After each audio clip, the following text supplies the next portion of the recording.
আজ আপনারা এই ভিডিও মাধ্যমে বলিউডের অন্যতম অভিনেত্রী কারিশমা কাপুরের অজানা কিছু তথ্য জানতে পারবে। কারিশমা কাপুর 25 জুন 1974 সালে মুম্বাইয়ে জন্মগ্রহণ করেন। তিনি বিখ্যাত কাপুর পরিবারের সদস্য।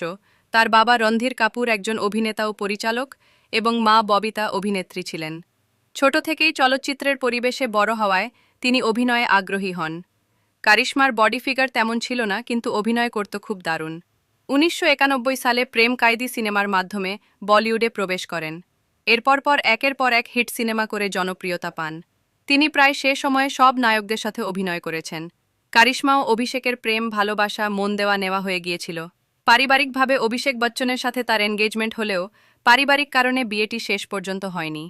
জানা যায় কারিশমার মা ববিতা কাপুর হবু জামাই বাড়ি থেকে কত কোটি টাকার সম্পদ পাবেন তার হিসেব বিয়ে আগে নিতে চাইছিলেন বলে বিয়েটা শেষ পর্যন্ত হয়নি। তার কিছুদিন পরে কারিশমা তড়িঘড়ি করে 2003 সালে ব্যবসায়ী সঞ্জয় কাপুরকে বিয়ে করেন। জানা যায় বিয়ের রাতে সঞ্জয় কাপুর বন্ধুদের কাছে টাকা বিনিময়ে কারিশমাকে তুলে দিতে চায়। সেই থেকেই কারিশমার জীবনে ঝড় শুরু। তারপর কিছুদিন সংসার করেন, কিন্তু শেষমেশ সংসারটা করতে পারেনি।